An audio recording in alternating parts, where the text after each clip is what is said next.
And we are live. Good day, everybody. Thanks for joining me from after the AMA session today with ICOSPEAK. And I really wanted to take the opportunity to answer any more questions that the group might have had. There was certainly a huge number of questions in the AMA session today, and I couldn't cover them all. Also, it takes so much time to type all these things out, so I figured another live stream here will benefit everybody. So, just going to wait maybe for a few minutes for people to join, but I'll go over some of the outstanding questions that had come from the AMA session, and let's see if we can get some information out to you all. All right, so let's go back to here.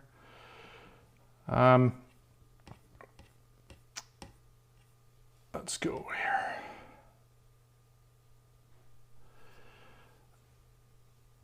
So Ms. Tar Bin asks, Sir, nearly 90% of investors only focus on short-term token price instead of understanding the real value of the project. Can you tell us the motivations and benefits for investors to hold your tokens in the long term? You know, that's a real good question. And, you know, part of the reality in the cryptocurrency space is, you know, instant gratification. Quick increases in valuation in the token with huge returns, and there's a lot of hype that's built into that.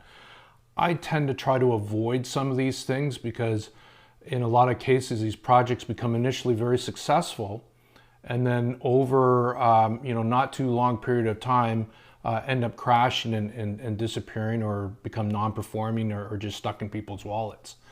And the reality is that we're trying to build, you know, a bunch of different use cases that use the token, that's providing value back into the Coinbase.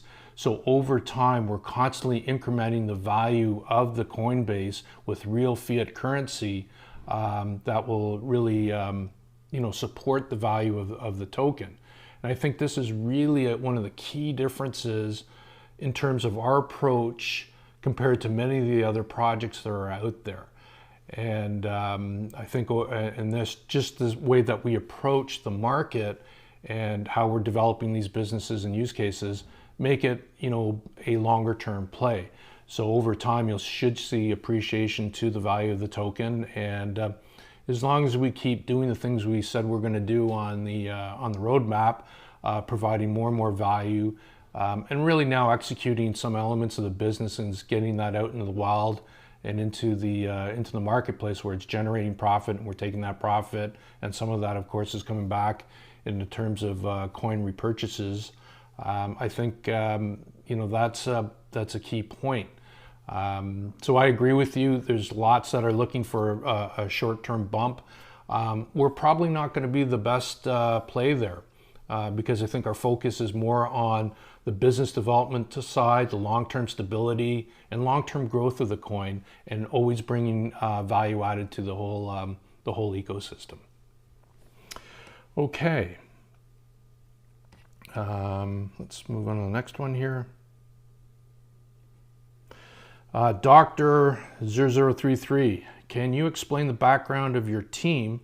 How will you and your team carry out this project during the pandemic? Ooh, that's even another good question. So our team is diverse.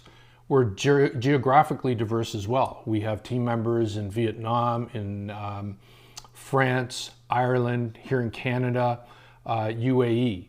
Now, in all cases, I think the whole world's been affected by the pandemic. And unfortunately, in Vietnam currently, they've had a massive outbreak of COVID-19, especially in Saigon or Ho Chi Minh City, where they're currently under lockdown. So that is definitely a headwind for us, and that can actually impose maybe some timing delays for the project. It makes it harder to hire people. We have a lot of open positions now in terms of developers, onboarding teams, sales and marketing. On the sales side, you know, certainly for the student information management system, that's real feet on the streets, people going to schools, evangelizing how the platform works, showcasing it, demoing it, all this stuff cannot really happen right now in Vietnam. So, we could be facing some headwinds there in terms of our projected timeline, and we'll make some announcements once we know what that is. But currently we're still in that development phase, so we haven't really impacted the marketing aspect of it, but we're getting close to where we're back out on the street to close the opportunities that we spent the last 3 years developing. We didn't start this thinking that, oh, maybe let's float this big idea out there and see if it will stick. We hadn't spent 3 years and huge dollars to understand the market, to make sure that we had a market to go to and was willing to accept us. We have a lot of opportunities that are waiting for us to bring final product to them, and so this is part of bringing this ecosystem online. Getting some of the proceeds of the token to give us that scalability, both in terms of people and resource, in order to get these things out to the market. So it's we do have a lot of things going on in parallel as well, but COVID definitely is a serious concern for us. That right now is going to be a bit of an impediment, especially in Vietnam, which is really our first market that we're targeting, and so we're going to have to manage around that. And we suspect, and I'll announce here, we'll probably see some delays in some of the business model in Vietnam. Now, that being said, we hope to still launch our Talk to Expert platform, which is our content delivery platform, and that's one that's just entirely online based. And so providing educational content, especially for people while they're in lockdown during COVID, would be actually something that might be well received. So we're rushing to try to get that out as well. And again, we have lots of activity going on in the background, and most of that is being driven out of Canada instead of Vietnam. But ultimately, this is going to be a worldwide application that's accessible anywhere. Okay. Let's go on to the next question here. On solar renewable project, so Thomas Sadia, I hope I said that right, asked us on solar renewable projects, what sets ESP apart from other similar projects? Well, I think our take on what we're going to do in the solar renewable energy space is a little bit unique, where we're bringing a decentralized finance app online that's going to be virtually run off of smart contracts on the blockchain. So meaning that there's a lot of automation built in. There's a methodology to how you approve projects, how you certify the security against that project. Other resources such that if there's a default on the project, the blockchain has to initiate an action or an activity to go collect on a receivable. The financial approval for a project, how they securitize that and get that onto the blockchain. There's an interface there, but these are all really APIs to smart contracts that exist on the blockchain itself. And then last, of course, is the staking protocol, where people are putting capital in that's actually getting used to fund these various projects primarily right now in the residential solar space. Allows us to nicely package up a complete end-to-end solution that once it's running, it runs entirely autonomously. And under the governance of smart contracts and how the overall implementation works. So there'd be opportunity for other people to put front ends to services that they're providing to get people on board and whatnot. And I think, again, it becomes a blueprint for providing, a funding, decentralized finance for these projects through a micro lending type of architecture. So anybody that wants to stake $50 or $100 or $10,000, they're able to do that and earn their reward in return through that application. Okay, so I think hopefully I've answered the question. I think that's how we're significantly different than what some of the other people are doing. Let's go back here to a couple more questions. Lucy Chen has asked a couple times, I think, which one of these aspects is important to you? 1, increasing the token price and value, empowering platform development, building community trust, expanding partnerships globally. It's really tough to pick one of those 4. They're all important. We're absolutely dependent on a community. Without the community, you don't have any demand for the token. We can't do this in isolation. We're doing this through strategic partnerships, in different parts of the world, deployment.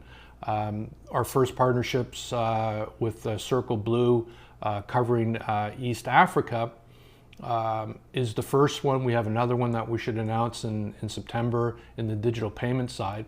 But we'll also have partnerships. We have a partnership in the UAE for getting our educational platform out. We'd like to announce a partnership that we are constructing in Brazil. We'd like to structure one of course, we'll have some in Vietnam. And then we'd also like to get one in the Philippines to get that started. Vietnam and Philippines roughly are the same size in terms of student populations of about 20 million students. So those are nice. They have good critical mass for us and are very attractive markets. And they're very similar in terms of their nature and needs and requirements. So I think those are very good. So all these different aspects are really important. Probably the one that I'm least, and this is not maybe the best thing to say for the investor community, but I'm not so focused on the price of the token as opposed to I'm very focused on bringing value to the token to underscore its value. And I think the price will look after itself. But if we're all target scoped on just the price, I think we lose sight of what really is important, is making a difference in the quality of education, bringing renewable energy projects online, which is great for the environment, and then also enabling digital payments for those that don't have banking facilities in places like Africa.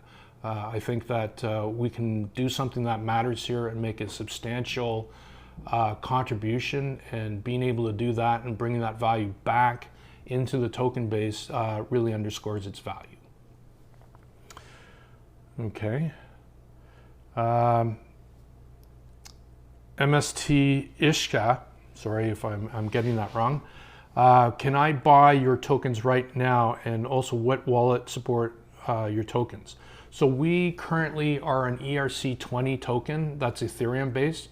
So any wallet that supports ERC20 tokens, and right now as a custom token, so you have to be able to add a contract address for it to see the token. So MetaMask, Atomic Wallet are a couple of them. Coinami is another. I can't remember all the. Mist is another one. My Ether wallet. So all these different wallets allow you to add custom ERC20 tokens. All Ethereum addresses can accept the Ethereum token. It's just a matter of whether your particular wallet knows how to view that token or not. Over time, as we grow the community, get onto our exchanges, we'll get native listings on some of the other higher end wallets that I would call, or hardware wallets. For instance, our group internally uses the Ledger platform pretty extensively. We are not yet a supported asset on Ledger, but we expect that will come over the next short while. We've been making communication with them and sending our token information so we can get properly listed, and so we expect it over a period of time. And this is all part of the roadmap and development process of our awareness campaign and building out the ecosystem. Now, where can you buy it currently today? Today you can get it off our website at espcoin.io. Just click on the ICO button. You see that right in the center of the page. And the easiest way is using MetaMask loaded with Ether. That's the first way of buying the token. And then the second way is on Uniswap. Again, in Uniswap, the first time you go there, you need to add the token address for our token to be part of your viewable tokens. and then you can basically swap between hundreds of different crypto assets on Uniswap for the ESP token. Now, also make sure that when you first go on to Uniswap and you set everything up and you start putting in some numbers in terms of how much you want to acquire, it's going to say that there's no liquidity because we don't have any version 3 liquidity. It only exists on version 2. So there's a little button that shoots up on the dialog box to try version 2, and our liquidity pool is based on version 2 currently. And part of the reason for this is that version 3 doesn't react too well to deflationary currencies where there's a built-in transaction tax on a transfer. One last note that you need when you're working with Uniswap is just set your slippage percentage to 2%. Again, this has to account for the 0.3% that Uniswap charges as a fee, plus then the 1% that we have in terms of a transaction tax. So in actual fact, it's 1.3%, but round it up to 2, and then you have no issues in terms of making the swaps work. Okay, hopefully I've answered that. Let's just see if there's any more questions here.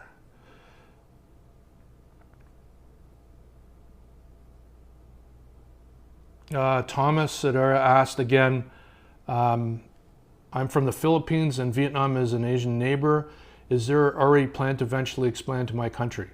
100% absolutely yes. The Philippines for us is a strategic target where we expect to expand into with specifically the educational platforms, both of them, and probably the digital payments in 2022. So we expect that Philippines, say the first half of 2022 for the educational platform, and probably the latter half of 2022 for the digital payments sector. But absolutely 100%, we plan on coming to the Philippines. We'll make sure that we have the local ability to set up local exchanges to go from the Philippine peso to ESP and back and forth and these types of things. It's a very important market for us.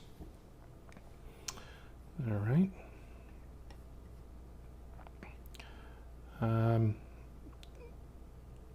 Thomas, if you could do me a favor, you've asked a couple of good questions. If you just give me your Ethereum address, you'll be the first winner of the first million ESP tokens. So just pop it in here in the chat and I'll make sure you get that after the live session today. A lot of questions about, do we have an audit certificate? We definitely have audit certificate from CertTech on the token contract. You can get that right off our website at espcoin.io, along with the token contract, the certificate from CertTech. You can view our code directly on GitHub. Again, we have links on the website that allows you to see how we implement our token.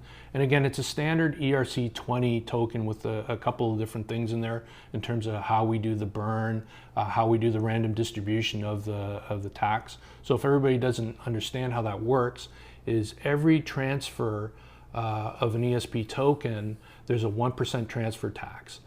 We try to keep it low so it's not a burden to anybody. A lot of projects out there have a 10% transfer tax, which is a method to try to force people to hold the token, and we believe that as a utility token it needs to move around, and certainly we've priced it that way.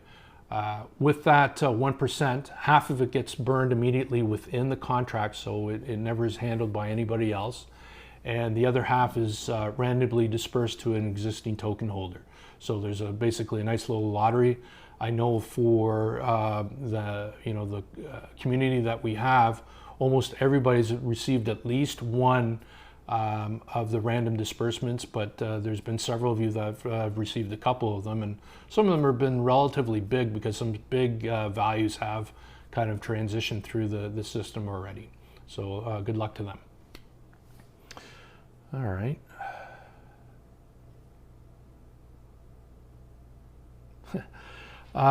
Abdullah Azam is asking, do you have any plans to add NFTs to the ecosystem? Is this the hottest topic in the crypto space? So we will use NFTs, but really as an underlying technology for the securitization of the solar projects, the assets from the solar projects. As a, something out there to sell and, art and all this stuff, that's not really our focus. We're really focused on the ecosystem of ecosystems of the digital payments, renewable energy, and education. This hype around NFTs and all the craziness that's going behind that. That's not where we're focused on. Though we will be using NFT architecture for some of the underpinnings of how our ecosystems work.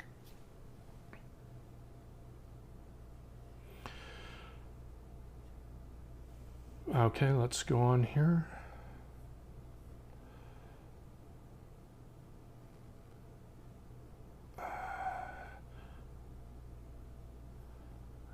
Hello to Bangladesh as well. It's been a while since I've been there, a couple of years.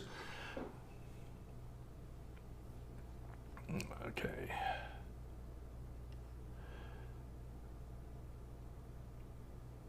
Okay. Vu Huang is asking about where can I buy tokens? Will it be less expensive or more expensive? Currently, the state of the nation as it is today, on Uniswap, you can get the token at a bit of a discount. And this is just due to the size that our liquidity pool is not huge yet. We'll be building that up over time. We have policy to try to keep the price as best we can close to the ICO price that's on the website. So sometimes we've had the price where it's above and we've had the price when it's below. Right now it's currently below. As things start to ramp up as we expect, certainly in September, we expect that price will start to appreciate a bit. And again, by policy, we'll try to manage that a little bit.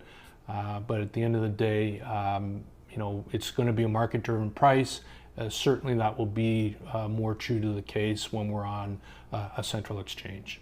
But currently, the only two places you can get it, well, three places actually, Uniswap, directly off our website through MetaMask, or from somebody else who has it that wants to pass it on to you.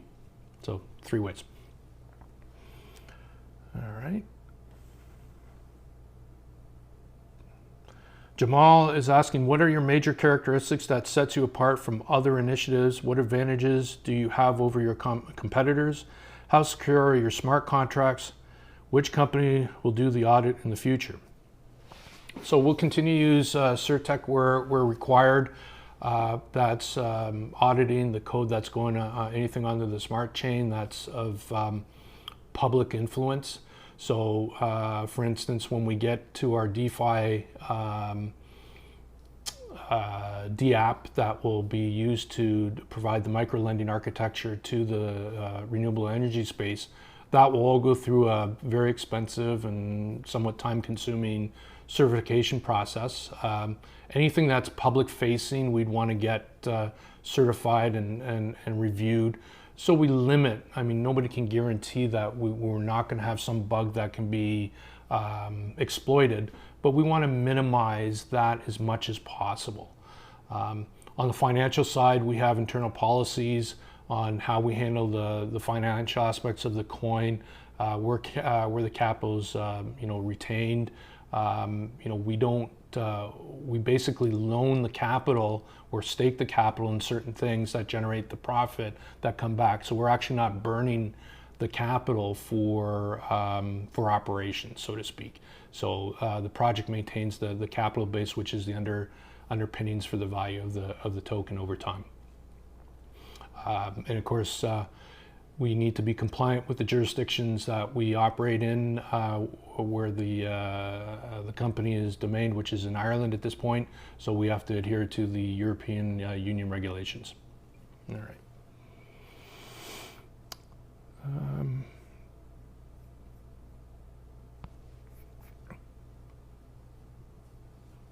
Okay, Sabir Sheikh is asking, can you give me some good reasons why I should buy your token in this market situation? And also why should your token holder keep holding? Okay, so two good questions.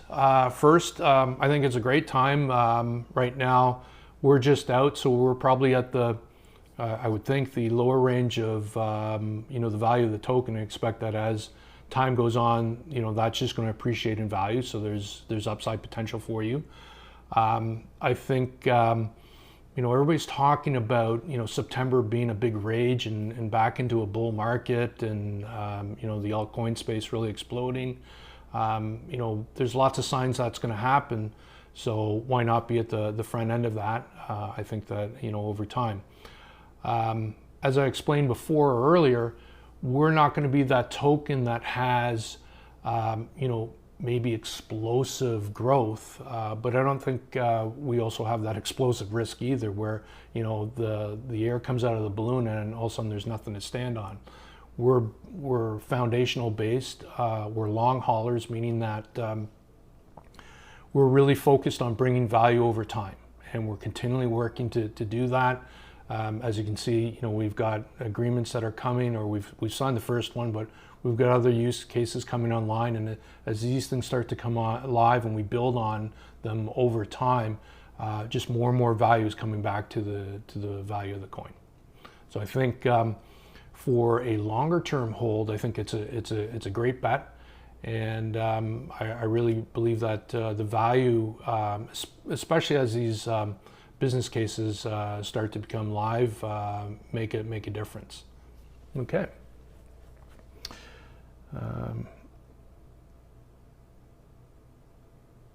Turtle Isla is asking, with ERC converter and Cardano coming live with smart contracts, will ESP consider that as well? Absolutely. In fact, Cardano is our #1 candidate for our second chain, where we'll build a gateway that interops between the two chains. Cardano, though, I think we're going to be focused on initially just the token for value transfer. Right now, the ERC20 converter is just a converter. So you can run a native token on the Cardano network. The actual smart contract implementation is not fully functional yet. I think that's farther out. We will consider that for other aspects later as that becomes more mature. But certainly for value transfer for things like digital payments, Cardano is looking very attractive just because the speed and the price of transaction. I think that those are real key things. And so we'll treat it somewhat as a layer 2 solution, but certainly it can also exist entirely on its own. And again, for whatever chains that we're supporting out there, and including potentially coming out with our own native coin in 2022, we'll build gateways between each of the different chains. So it allows virtually seamless movement between, depending on, if you want to change from one ecosystem to another. Certainly, we may have people that have staked in the solar renewable energy side of things, but then want to partake in digital payments that might be sitting on the Cardano network. So being able to move from that one to the other is vitally important. So we'll be doing that. Okay.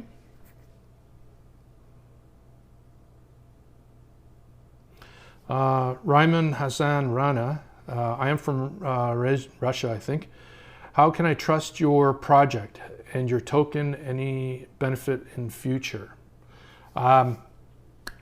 So I think trust is something that's got to be earned. I don't think it's automatic. I don't think there's a certificate that says here's trust. Please trust me. We've been around for 4 months now. I think our track record speaks for itself. We've been pretty dedicated to providing constant flow of communication to the community. Where we can, we're getting things certified, like what we've done with the token contract. We'll continue to do that. You can see our burn policy, and you can see that that's actually actively happening, and all these things can be verified and validated on etherscan.io. So, hopefully we're earning your trust. And we're again taking as many steps. We're listening to the feedback that's coming from the community so we can, again, better engage and continue down the path of growing all the ecosystems, including the token. Okay.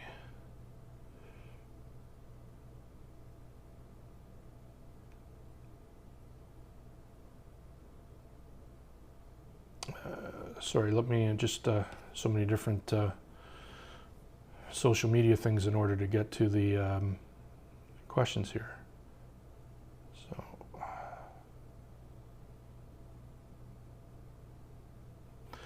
So Austin Short is asking, liquidity is the challenge of DeFi. How does your product solve this problem? Well, I think this is very selective in terms of what we want to do with our DeFi project on the renewable energy side. First and foremost is providing a micro-lending architecture where even just small amounts coming into the contract where people can stake and earn is providing that liquidity to the back-end projects that are going to be funded. And there's got to be good communication and good articulation as to what the expected returns are going to be over what time period. Again, we're somewhat challenged by the nature of the cryptocurrency industry where, everything is on a shorter time scale, whereas a typical solar project has a 20-year life cycle to it in terms of financing. So how do you bridge short-term gain and returns versus long-term requirements? And we have we don't want to let too much out of the bag right now because this will be a competitive position for us, but we have ways of addressing that through alignment with third-party financiers. So I can say that initially the beginning of the project starts with financing that comes from through this micro-lending architecture, but then over a period of time, that receivable or that stake can be purchased directly by institutional buyers in much larger amounts and sums, therefore returning liquidity back to the pool and making it available for either new projects or to be withdrawn by the stakeholders. So there's a couple of different ways of making that work, and we're looking at, again, some key partnerships to get that out in the wild and really make the whole short-term staking rewards for the crypto community aspect works, while also providing that long-term financial support that the projects need over time. Okay.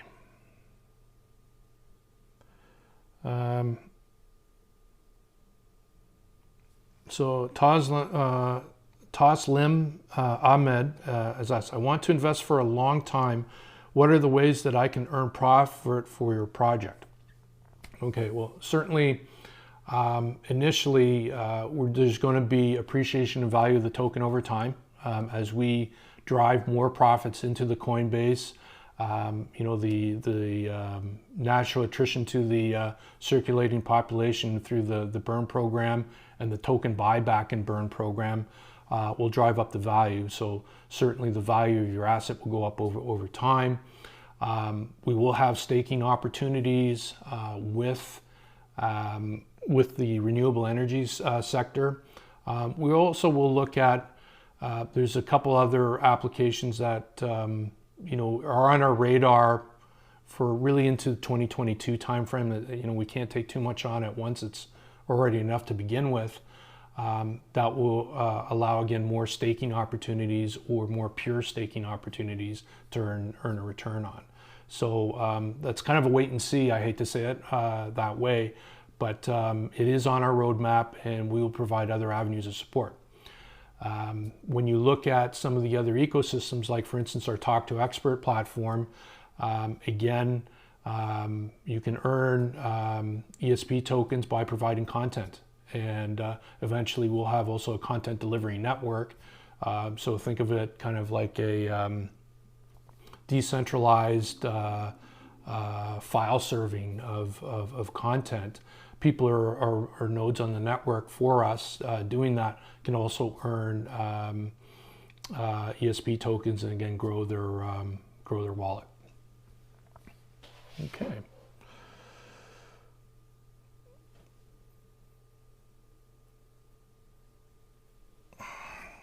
So Reman is asking a little bit about the team and about our experience. Again, I'll go real quickly through the team. Myself, I've been in the embedded computing industry for over 30 years, providing very specialized, high mix, low volume type of complicated systems to the oil and gas, mining, and transportation industries. Some of my biggest customers have been companies like ExxonMobil or Syncrude out in the Canadian oil sands, where we provide a very complex data-driven architecture. Traffic management for the Ministry of Ontario here in Canada, involved in both providing hardware and software solutions. So I know how to bring these, create these, not single product, but complete ecosystems, end-to-end solutions for the customer.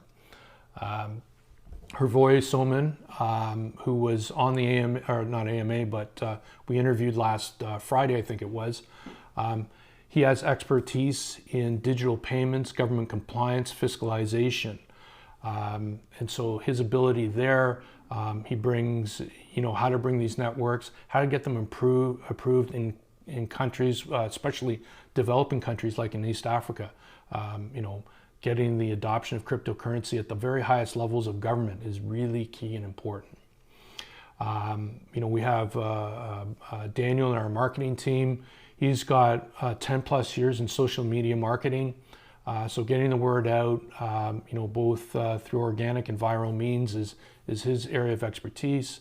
And then we're also bringing on partnerships that gets us more integrated into the crypto space, because again, my expertise and our team's expertise are a little bit more focused on the business verticals as opposed to the cryptocurrency space, right? So we get advice, and we're having to tune some of that over these as we learn more and as we get further and further along. But I'm also very adept at the technical aspects. So I'm advising on how to set up exchanges for other companies.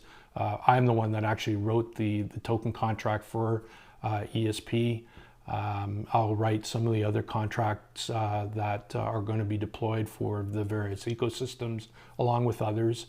We have web developers in-house, and then of course, we have a lot of open positions now that we're trying to fill in Vietnam for our development team for both really for the educational platform. But Trang is with us. She comes with a very strong HR background, so she has the ability to hire correctly for us, and that's real key for a small group. We need to make sure that we're getting the right employees, the right partners on side. But she also has a strong financial connection, a strong educational connection, and she's really the linkage to the private school system that exists in Vietnam. And one of the reasons why we chose that as a target is that it's really difficult to come to a government agency with a brand new product that they haven't that hasn't been deployed yet. So our ability to get that into the hands of smaller private schools at low cost or very low cost that offset some of the current costs that they have today is very attractive for the private school who are really looking at trying to reduce cost and increase functionality. So they're very accepting of bringing our platform on board. So being able to organically grow in Vietnam is really one of the key reasons and choices why we chose there to grow. And then once we've proven that technology in that space, because there's well over 6,000 plus private schools there, we can showcase our scalability, functionality across both single institutions or larger, multi-campus type schools before we get to the ministry level. And of course, that then allows us to get to what we want to do in the UAE at the government level. But again, getting back to the team, she provides that that interface, and is again a very key player for us, both internally for bringing the human resource aspect to the company, as well as externally to the forward-facing side on the educational piece. Ralph Sickinger, who's with us, he comes with, I'm going to say 40 plus years of public market experience. Certainly having advice in terms of the financial aspect of how the company needs to run, what we want to do, look at long-term strategies and whatnot, makes that happen. And it's also through his relationship that has really brought the partnerships on the solar side. So Johan Besner, who's an advisor to us on the solar, he's had 10 plus years on doing residential solar implementations and projects. So he knows every little aspect of how these things need to go, what's required about securing funding, how do you secure the asset from an investment standpoint, all the things that can, get you messed up, so to speak, in these deployments. So understanding, all the risks and all the things that need to be done, he's a super valuable resource in terms of getting us to market as well. I probably forgot somebody else off the list, but certainly, we have other team members in the UAE on the development side, in Europe and here in Canada. So, and like I said, we have a lot of open positions now that are going to start in Vietnam. We have a couple here in Canada that's helping us out purely on the technical side, where we're growing. Okay.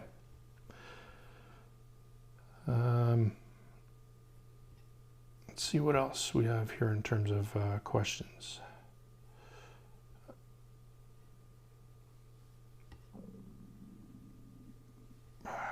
Apologies, because I've gone through a whole bunch of these.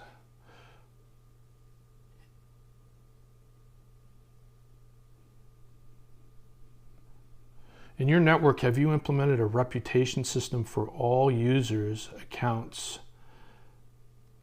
So can you tell me, how does your system work? What kind of contributions are rewarded on your ecosystem and which ones are punished? We don't really have a reputation system. Maybe I don't understand what the question is here. But when we get to the decentralized version of our Talk to Expert platform, certainly we will have methodologies and a voting system or governance system that will address issues like appropriateness of content, the ability, how we approve approvers, and these types of things. So that will definitely be built into a governance system for the Talk to Expert platform in a decentralized fashion. In a centralized fashion, which is a commercial entity, we'll do that internally as corporate policy, of course. We're doing it that way. Again, on the DeFi application for the renewable energy, again, we'll have a governance system in place that will approve approvers for how do we approve to make sure that a security is valid, and how do we approve people who are going to implement certain phases of, whether it's a collection or, you have to enforce the security and these types of things. And in case of, if this event, then this happens. So for instance, if somebody approved the security and it ends up defaulting that we can't collect on it because the security is faulty, obviously then that approver will either be removed from the system or be issued some kind of, as you say, punishment or detrimental remark. And after a certain accumulation of too many detriments, then of course they would be withdrawn from the system. So we'll have a governance implementation like that on the DeFi side as well. Okay, I hope I answered your question, and that came from Crypto Queen.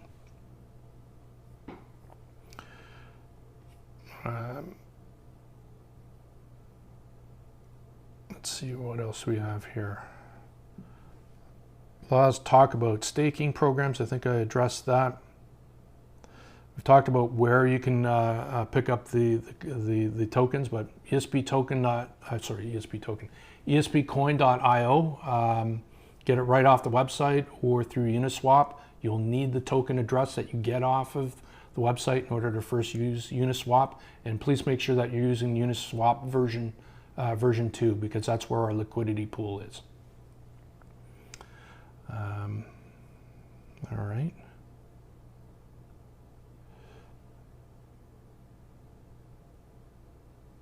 What is the reason you decide to come with an anonymous team? How can we trust you, as we saw most of the project with anonymous team members do scam?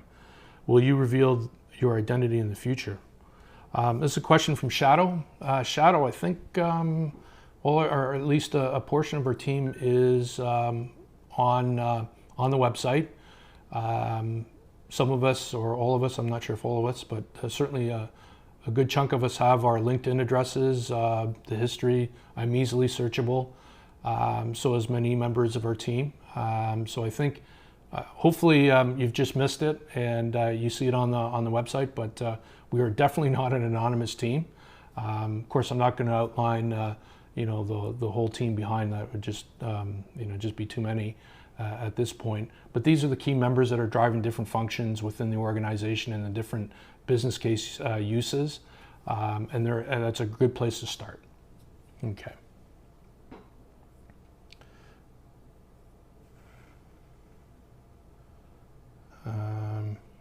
What is there?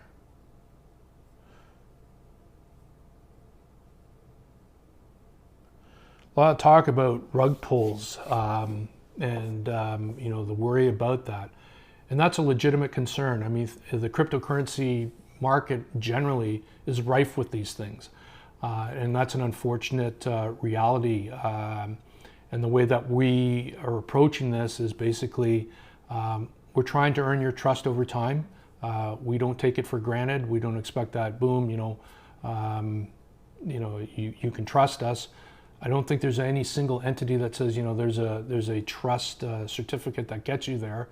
Some projects renounce the control over the contract and all that stuff, and some of that has various degrees of usefulness. Because we're a utility token and we're going to be deploying in certain different ecosystems, you'll see that our token distribution shows that we have 55% of our token reserved for operations, and not all those operations mean providing liquidity to various ecosystems as they come online. And again, this is not just dumping tokens onto the open market and potentially depressing the price. The expectation is that all our ecosystem transfers are going to be price neutral. So we don't expect that when we're putting liquidity out in the market that we're driving down price, or at the same time, I guess putting liquidity on the market will never drive up price, but certainly, the way that we're increasing the value of the token is through controlled buyback and burn, and through the natural burn cycle of the transaction tax. In terms of keeping the uncirculated tokens safe, we only have really one person that has access to those tokens. We do have a succession plan, so if something happens, unfortunately, to that person, that the second person can take over. They're on opposite sides of the planet, so unless we're hit with an asteroid, it's pretty safe that way. And we get hit by an asteroid, I'm pretty sure we have bigger problems to consider than what's going on with the ESP token. So, by policy, we have restrictions with how the token's accessed and the security behind that. In terms of what we've done in terms of the tokenomics, we made sure that we had no more than 12.5% of the total population go out to seed investors. And with that, we had an internal limit of no more than 2% being delegated to any single holder of the token. If you see in our ICO page, there's a current limit of 5 billion tokens max that can be purchased. Again, this represents only 1% of the total circulating population. Again, this is on our methodology for trying to make sure that we don't have any single large account that can perform a significant rug pull. Now, somebody will probably ask, who says, we've seen some fairly wild swings on Uniswap with the token, and this is true. And this has happened just because we haven't built up the liquidity pool yet. We're still, in the initial phases of building out the community, the adoption of the token, getting holders, and getting tokens out there. So over time, and there's a focus on this, as we do more transactions on Uniswap and we get more tokens deployed, we will definitely add more liquidity to the Uniswap pool, and this will reduce the volatility in the price. The other major component to that overall strategy is making sure that we're on a centralized exchange where we'll have a lot of liquidity in play, and we'll see a lot less volatility, as well as the expected volume is going to be there in terms of trade volume. So we'll have some more, I think, smooth change in price over time. All right.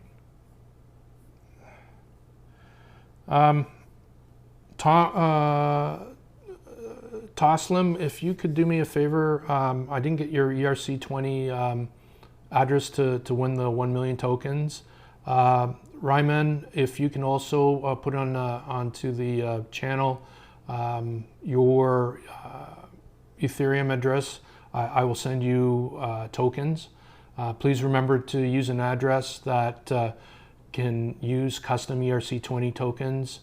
You'll need to add the token contract to your wallet for it to be able to see the tokens, but I will send the 1 million tokens later on after this live stream. Okay.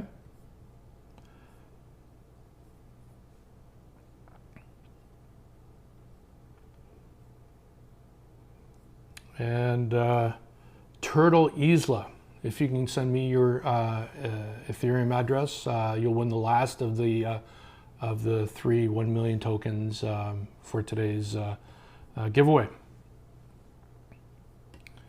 All right. Sorry, you're getting a lot of ums from me. I'm just trying to go through the list here. We're going to also have the team, the marketing team, go through the list of questions that came from today's AMA, and also anything that I might have missed that's on the YouTube channel. We'll probably get out onto, I guess, Medium or Reddit, answers as many answers as we can to these outstanding questions. So we'll try do our best to make sure all the questions are answered over time. There's a lot of repeat here within the stream itself. So we'll try to consolidate these. So there might be 10 or 15 questions instead of the, I think, 100 plus that are on the list here. But I think that's it for today. If there's any other questions, feel free to reach out to me at on the channel, on the Telegram channel. If this live stream was useful for you, please give us a thumbs up. And I'd appreciate if you subscribe to the channel. It helps us with getting recognized by the algorithm and get seen out in the general public. It helps us just grow the community. But more importantly, if you can, pick up some ESP tokens. That's the best way that you can show support for the project. It gives us validation to know we're going in the right direction, and we really appreciate it. And that helps us get to our endpoints faster. Not only do we have project timelines for functionally what we want to do, we also have some financial hurdles that we need to get in place in order to achieve some of these things. And your support for getting these tokens out into the general population gets us onto the exchange faster, gets us again some more liquidity that we can execute on certain aspects of the project and start bringing value back to the community. The faster it happens, the faster it happens for all of us. So again, we really appreciate your support. Please pick up those tokens. Every dollar, $10, $50, $100, whatever it is, really helps. So thanks again. Reach out to me at any time, and we'll look forward to our next live stream soon, I think in a couple of days. Okay, take care, everybody.